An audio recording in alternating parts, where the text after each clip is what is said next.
Mais oui, il y a un bug. Mélanie, Sandrine, Thomas, Lydia, il y a un gros bug qu'on ne parvient pas à résoudre. Un bug d'humanité. À la base, on est tous à peu près mignons, ou presque, innocents, en soif d'amour. Et puis, à un moment, ça dégénère. En tout cas, pour une bonne partie d'entre nous. Alors Mao, Staline, Hitler, le top 3 des dirigeants les plus meurtriers de l'histoire ont bien été de mignons bébés avant de tuer des millions de personnes. À moindre échelle aussi, Jacques Léventreur, Marc Dutroux. Eux ont fait leur temps, ils sont au trou, voire même au fond d'un trou, mais le monde n'est pas tiré d'affaire pour autant.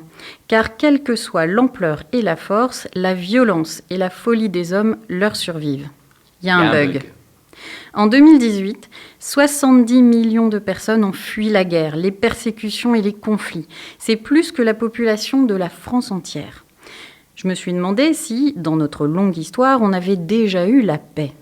Un économiste a analysé l'histoire mondiale jusqu'en 1861 et il révèle que sur une période de 3357 années, il y aurait eu 227 ans de paix. Alors 6%, désolé, mais c'est nul. Au XXe siècle, on aurait eu 2 années de paix dans le monde.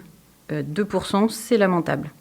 Mais le pire, c'est que quand enfin on arrive à vivre dans un pays en paix, au prix de vie, de souffrance, de bataille pour ce qui nous semble juste, une fois que le Graal devient faussement une évidence, on ressent alors un truc qui nous démange pour assouvir de bizarres envies belliqueuses.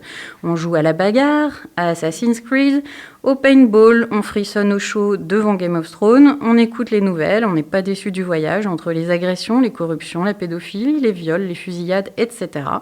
Et nos États qui s'attachent au PIB, cet indicateur de croissance, qui intègre la vente d'armes, le monde est fou. Il y a un bug. Pourtant, rien que justice et paix, ça sonne juste. Comme un shoot de paradis, de valeurs fondatrices de la Déclaration universelle des droits de l'homme. Un idéal pour lequel on a, dirait-on, en entreprise, quelques axes d'amélioration à travailler. 1948, on est aux Nations Unies, 50 États adoptent ces 30 articles, 8 s'abstiennent. Par exemple, l'Afrique du Sud de l'apartheid refuse le droit à l'égalité devant la loi sans distinction de naissance ou de race. L'Arabie saoudite conteste l'égalité homme-femme. Et les autres trouvent qu'on y va un peu fort sur le côté universel. Il y a un bug. Et aujourd'hui, en voilà un nouveau. Au moins, on sait d'où il vient, on s'est chopé un virus. Dans tout bon traité de politique, de stratégie, de guerre et d'alliance, l'ennemi commun rapproche.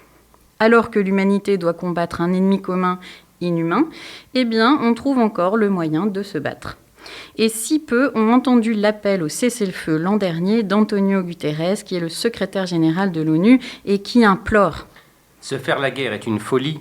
Il faut laisser les conflits armés derrière nous pour concentrer nos efforts sur le véritable combat de nos vies. » La justice est un principe philosophique, juridique et moral fondamental. Bon, alors le problème, c'est qu'elle varie d'une culture à l'autre.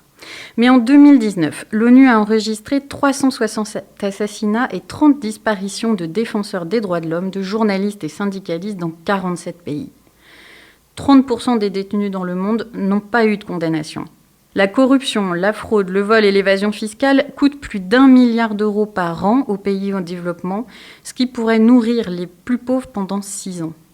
1/4 des enfants de moins de 5 ans n'ont jamais été enregistrés à la naissance, c'est-à-dire qu'ils sont sans identité juridique, sans preuve leur permettant de protéger leurs droits. Il y a un bug.